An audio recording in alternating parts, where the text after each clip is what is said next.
ini mungkin sedikit tips buat teman-teman yang mau menjadi tarot reader profesional.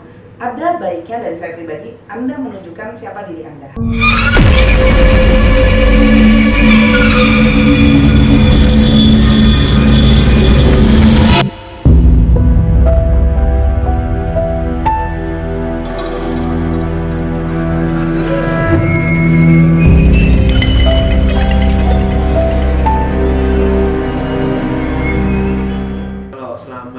Sebagai praktisi seorang tarot reader ini, apa yang mungkin paling berkesan ketika menghadapi klien atau mungkin ada pengalaman-pengalaman yang mungkin sampai sekarang membekas ketika sedang melakukan tarot reader, bisa di-share nggak?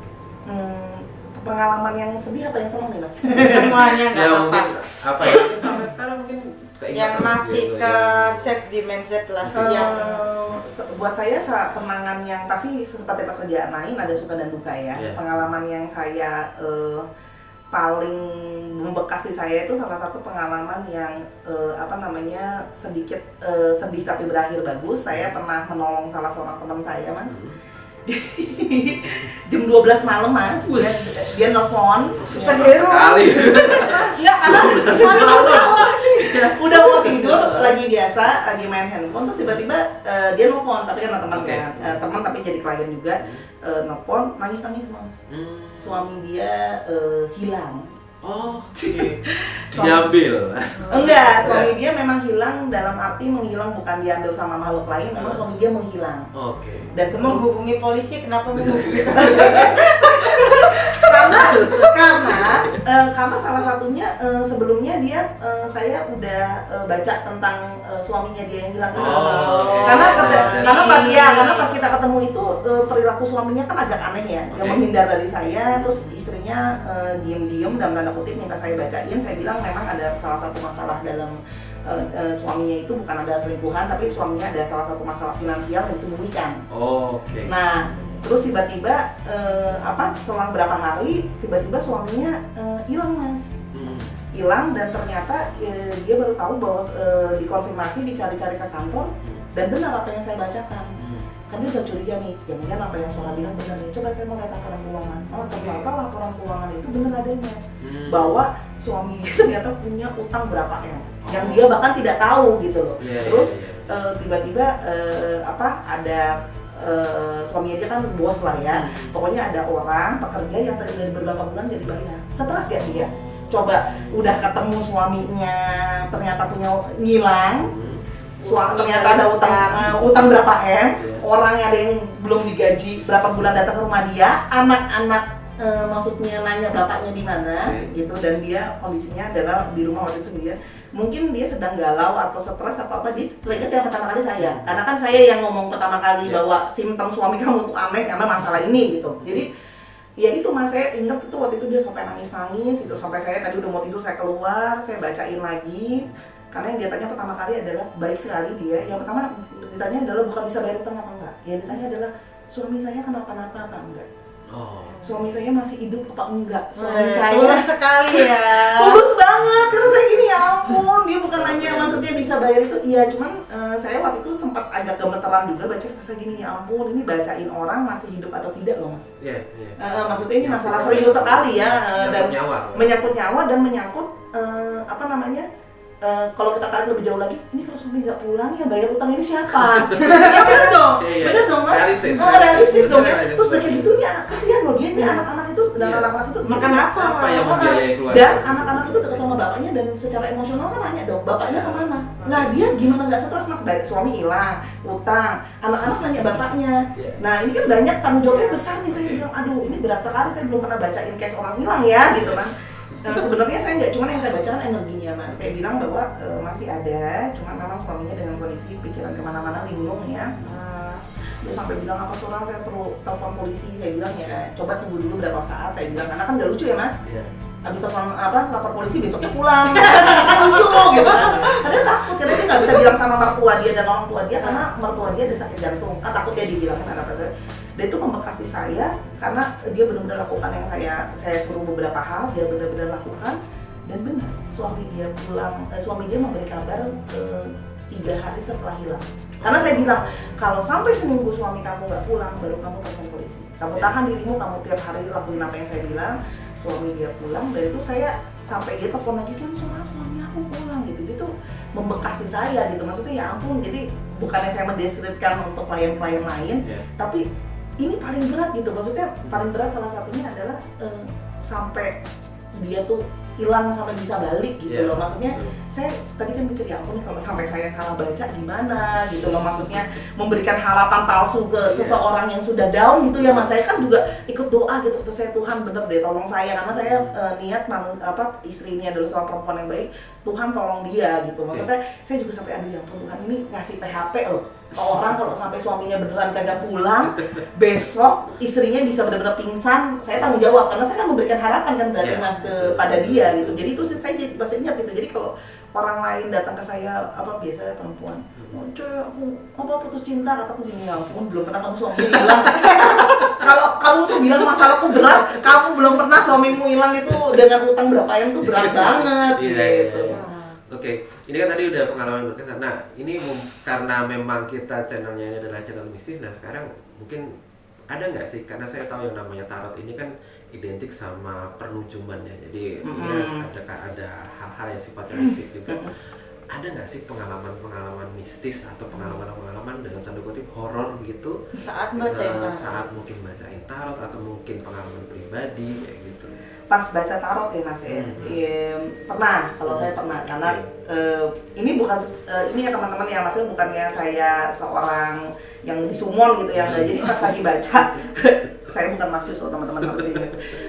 Saya kemarin tuh sempat ditulis juga di Instagram saya, saya lagi ke seorang klien saya mas, ke rumah klien saya. Itu saya mengalami dua hal yang agak mistis di rumah dia. Yang pertama adalah saya kan orangnya berusuhan gitu mas, maksudnya saya bawaannya banyak kan, kartu saya bawa kemana-mana, kartu saya banyak.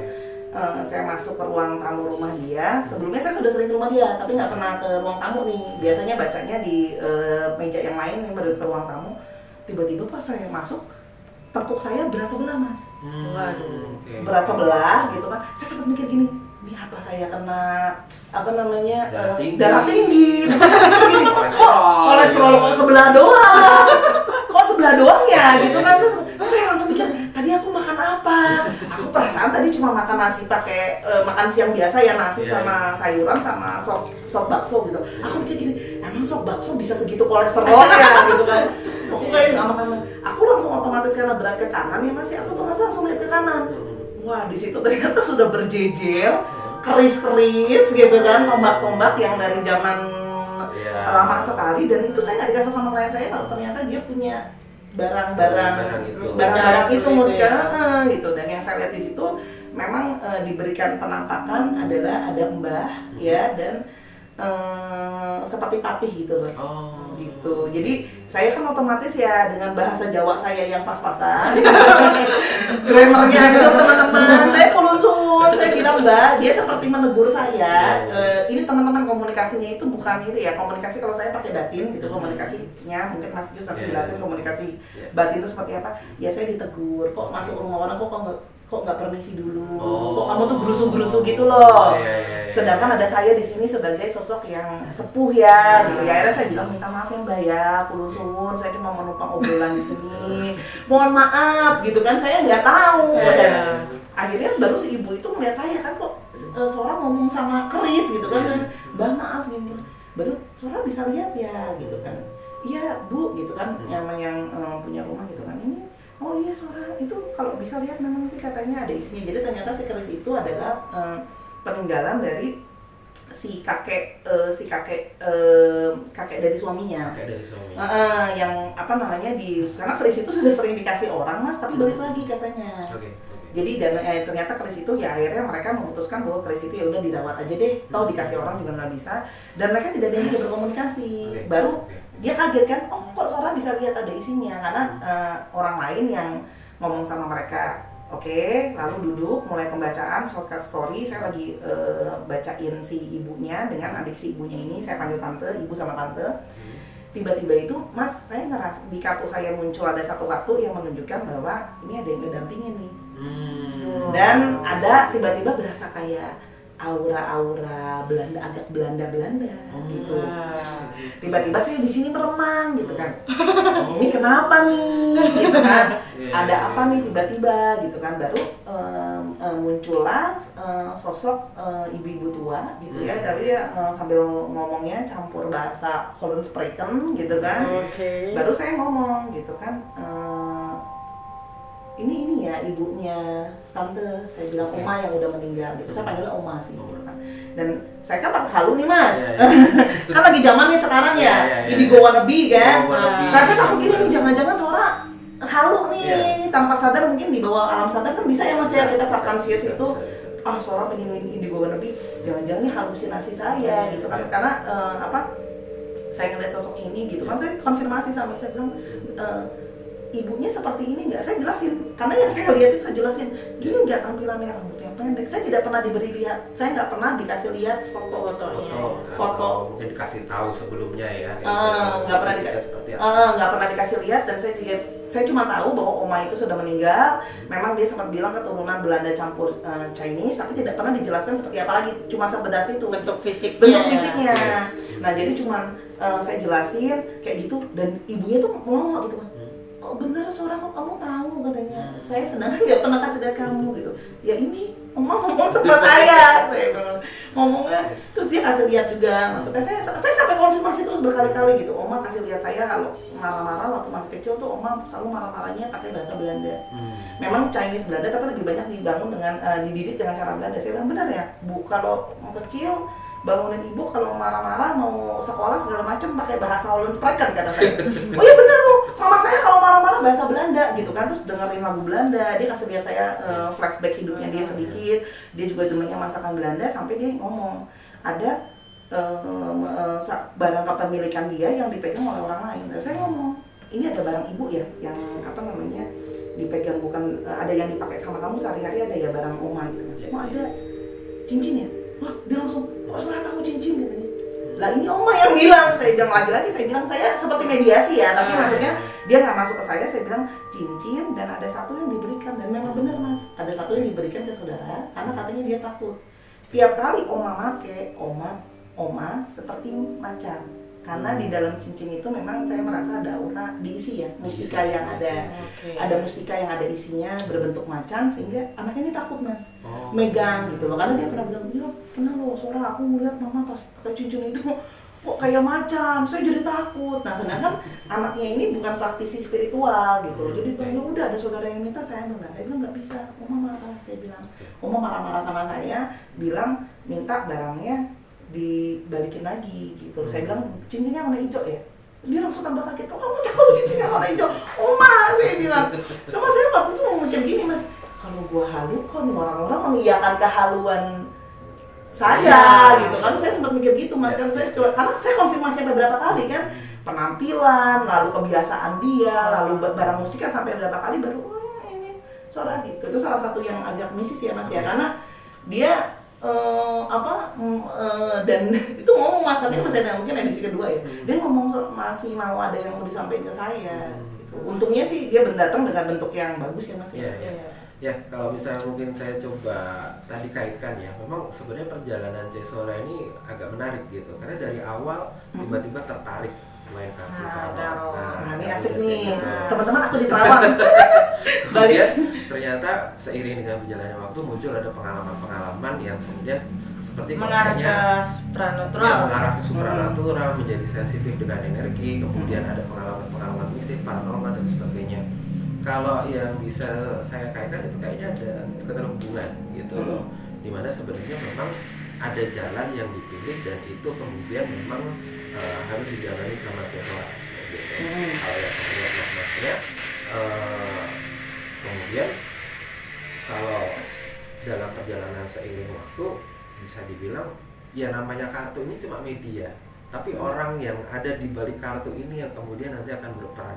Semakin sensitif orang itu dengan energi, semakin kemudian orang itu bisa mengolah energi, entah itu dalam bentuk empati atau mungkin dalam bentuk permasalahan-permasalahan orang, baru kartu ini akan berfungsi gitu. Intuisi juga ya mas ya. ya. Nah, kemudian itu orang itu kan ibaratnya jadi kayak semacam antena atau penerima sinyal gitu. Nah kemudian dia yang akan memperjelas atau mungkin mengkomunikasikan dalam bentuk apakah ada intuisi yang dia dapatkan, atau mungkin ada gambaran-gambaran yang dia dapatkan, atau mungkin dengan kartu itu dia mengarahkan bacaan kartu ini menjadi interpretasinya seperti apa. Itu yang kemudian ya bisa melengkapi